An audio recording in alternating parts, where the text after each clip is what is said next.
Endless Hustle, presented by Murph's Condiments. Murph's Condiments is a spicy food company based in Denver, Colorado that makes healthy hot and wing sauces using all natural and fresh ingredients.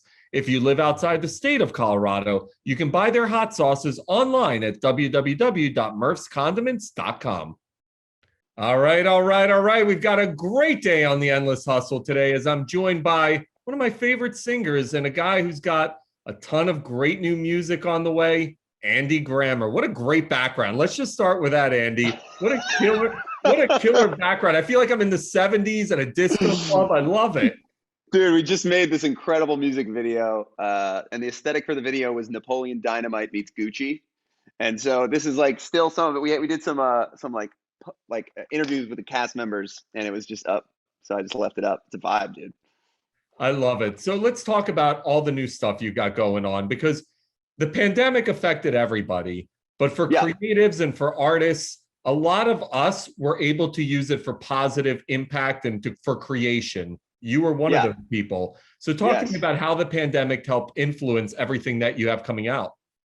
Well, first it crushed my soul. I don't know about you. I mean, I'm seen as like a positive guy, and I wish I had a different story for you, but it just had its way with me, and it was so hard to not be able to be around. I'm like like super extrovert. Literally set up my life so that I'm on a tour bus surrounded by my friends even when I'm sleeping, and I want to be like thousands of people at all times. So it was really really hard, and then uh, sent me into like a bunch of deep personal work about like identity and got into therapy. And then from all that stuff, I made some really cool music from it. So I'm grateful for it. It was really, really sweet. Damn It Feels Good to Be Me is just like, man, you're getting too much of your validation from other people. Too much of your worth is coming from things outside of yourself. And that's just not how you want to build your foundation. So a lot of some of this music that's coming is kind of based loosely around that, and I love this "Damn It Feels Good to Be Me" song. Like I love it, and the fact that it feels like a party, a celebration of yourself in a way that like feels authentic to me. I'm just pumped about. So to get to go play it now on tour, I try to write songs that like bring me back to myself, and now I have another one that when I'm on stage, I'm super excited to play, and it's awesome. Obviously, you'd mentioned you're going back out on tour. So congratulations. First of all, it's great to see us being able to do this stuff again. I mean, Oh, you hear from comedians, I've interviewed so many of them, and they're like, you don't understand. I was like suicidal not being able to perform for people. I mean, those were some of the words that were being kicked around. What was it man, like for I don't you? I don't identify with this version of myself. So it's been a lot of like self-learning as well. Like I've been sad because I can't go do what I love to do. Um, and so I've had to learn how to like, oh, okay, cool. Today's a sad day, and I know that it won't be sad forever. And mental health and all that stuff is like not something that I identified with before this, and I fully do now. Like I feel like I gained a lot of empathy and compassion for even just that phrase, mental health, because I it wasn't my thing. It's like wasn't where I was struggling, and I definitely have been through the pandemic. It's real. You've obviously had so much success, but when you say things like that, some normal people are just not going to connect because they're like, oh, what are you talking about, Andy? You're a successful singer. You've got a great career. People don't realize no matter who you are, even if you're Mark Zuckerberg or Warren Buffett, we're all dealing with mental health, aren't we? Yeah, we're all dealing with it. And for me, when I talk to younger artists and stuff, I say like there's good news and bad news. The good news is the level of happiness that you're at right now, like street performing or playing in a bar, is pretty similar to when things go really well and you're in front of a huge crowd. It's the connection that is the thing that lights me up. When I started as a street performer for 4 years, and I'd go out there every day and stay for like 10, 12 hours until I had enough money to pay my rent. And there'd be this connection and these moments where you're playing for a stranger and what you're doing is being of service to them, and that lights me up and I'm in and I'm excited. That's the thing. So when that was taken for the last 2 years, that was the hardest part. It doesn't matter how big or small it is. It's that the connection of your art affecting someone positively or just like the connection. I really really really miss that. I want to turn back the clock. Andy Grammer, street performer. You're doing it Yeah, for 4 years. You got a dream. You're hustling. Are you dude, worried? it's called the hustle thing, right? Are you worried at that point? This shit's never going to happen for me. This is all it's ever going to be. I'm going to be performing on streets and struggling to pay my rent. You can't think that way. You just have to go, man, this is so much better than some other thing. that I would have to do to make this amount of money. Like if for me, I was valeting cars at like private parties, and it was hilarious. So many weird, hilarious valet stories. But the amount that I would make would be like $70 for the night or something. So then if I went out on the street and just stayed, just like relentlessly stayed and performed, even pity tips would get me that much. And I was getting to work on my craft, and there were these moments, like I was speaking to you before, of like, oh, well, I'm performing and no one cares, and you're getting no feedback, and then a traveling soccer team from Australia comes by, and you're the man for like 4 minutes. You're the man, and they get it, and they want to buy a little CD, and then they go away again, and now it's complete silence, and no one cares. And you're singing for no one. That process really set me up for for anything in the arts. Like that's the flow. Very few people go like, you're the man forever. Usually it's this rhythm of like trying, nobody cares, putting out stuff, trying. Oh, we see you. Like, we really see you. And you know what? You're awesome, and you're going to be great forever, and good job. And your head swells up, and then they all leave, and it's like back to the street, and you have more time just by yourself trying to figure out what the next move is. And to know that that is the flow is actually very, very comforting, because you kind of settle back into it and just go, back to damn, it feels good to be me. Like, I'm going to do what I love. And I trust in the universe that if I just keep doing that, things will work out. Then you hit it big with Got to Keep Your Head Up. And that song becomes a generational song. It becomes one of those songs that everybody knows. You're not going to probably go anywhere in the world that somebody hasn't heard that song. When that happens and you're thrust into fame, how do you handle that? How do you process it? I don't know like a sincere answer to that at the moment. I remember it's what you've been striving for the whole time. You're mostly just excited, and you're just keeping up with, I just didn't sleep for like 2 years because you've been waiting so long for your phone to ring at all. And you're doing all these other jobs that aren't, like, I was street performing, but I was also working. I was booking the Viper Room in Los Angeles. And I was just like all these different things that weren't exactly what I wanted to do, but I had to do so that I could get enough time to do the thing that I wanted to do. So I was just, it was incredible to get to go be a part of it. I feel like it's, the analogy that I use is there's a lot of people that are astronauts and only a couple get to go to space. And it really did feel like that. I'm so grateful for this life and for this career. And I also got like a ton of help. My mom passed away when I was 25. And at 26, that's when Keep Your Head Up happened. And so I don't know what everybody thinks, but I definitely have like a momager in heaven that's like pulling strings, undeniably.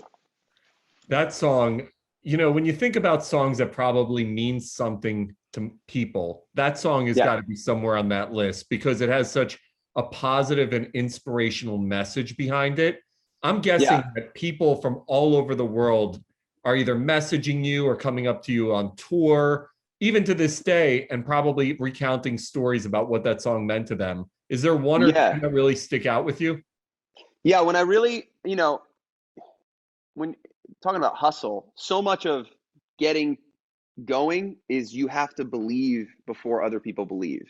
And you have to actually like practice like it's the game, which is really hard to do because no one believes. So to go out to the street and just continually perform and know, like, I think that I have something here that is going to be really worth it and valuable, and I can be of service to other people, even though what I'm getting back is like, nope, not even close, dude. Like, no.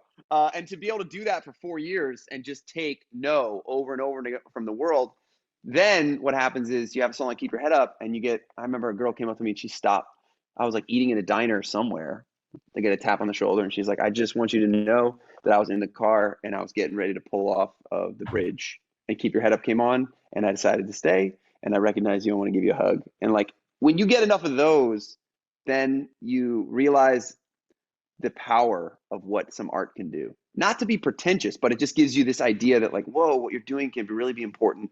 And now less of I have to do it just because no one sees it, no one gets me. Then you get kicked into the next thing is like, whoa, this is really important for other people. And that's the next level of what your hustle can be, as it being of service to other people and having actually seen it be of service. I mean, that's fucking nuts when you think about it.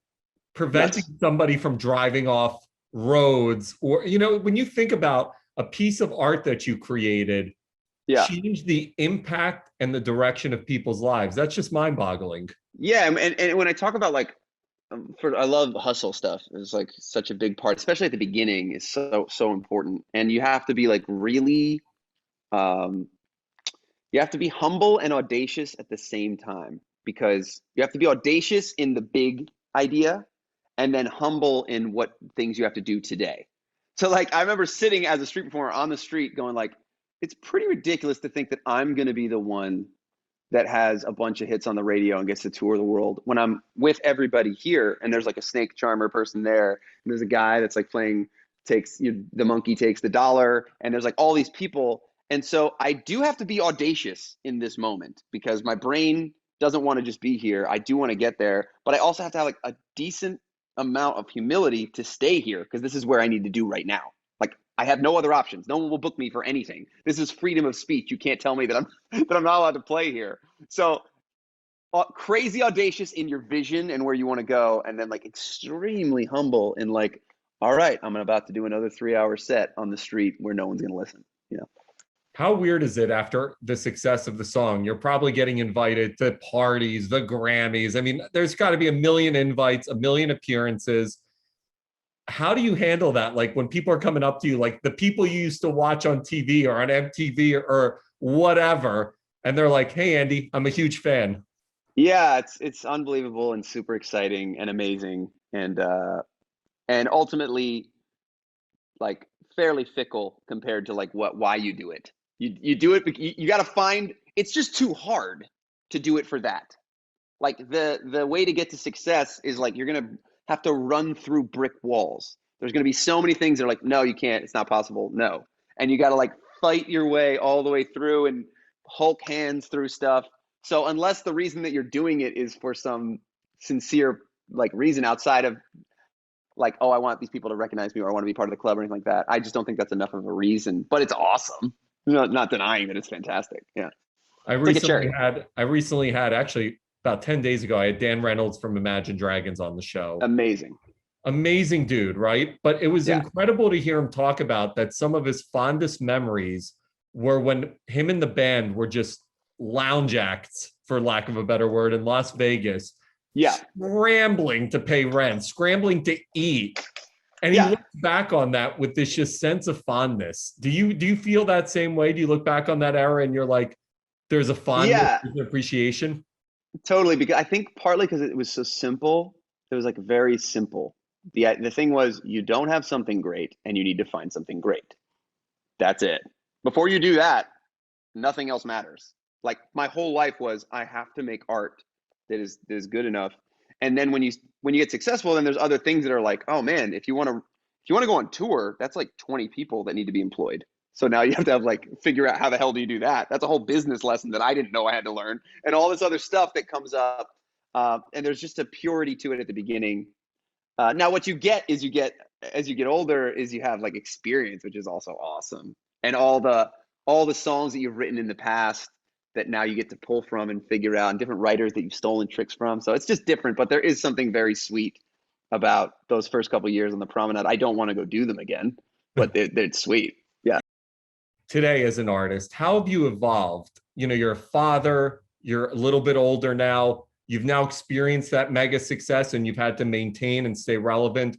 How does your mindset evolve in this stage of your career? I think it's fascinating that just in like theory, most things are going towards streaming models.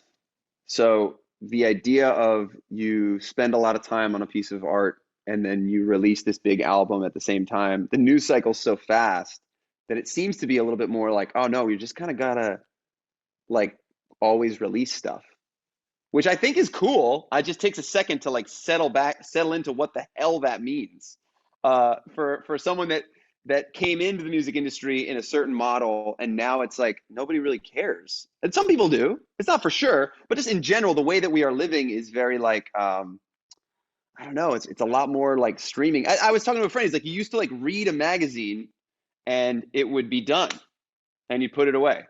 And now it's an infinite scroll situation forever. You can't finish it. So we all have to make our peace with how we deal with that. Because you could just go anxious forever and be like, I could be doing more. I'm never going to get to the end. And you got to kind of create your own boundaries as to what is happening and your own definition of what success is, you know? So after the success of Keep Your Head Up wears off, the euphoria wears off, you're now kind of, Yeah. for lack of a better word, you're down to earth again, right? You're back, you're from the moon and you've returned back to the surface. What's your mindset at that point? How do you say, all right, I had this massive hit, this massive success. Now I've got to get back to work. Is there a pressure at that point? You've got to continue to replicate these types of hits. Are you like losing sleep at night? Or is it just like, that was cool, we'll see what happens next? No, immense pressure, intense. You know, it's like a balance, but I don't even know the advice I'd give with that, which is like, it's just real.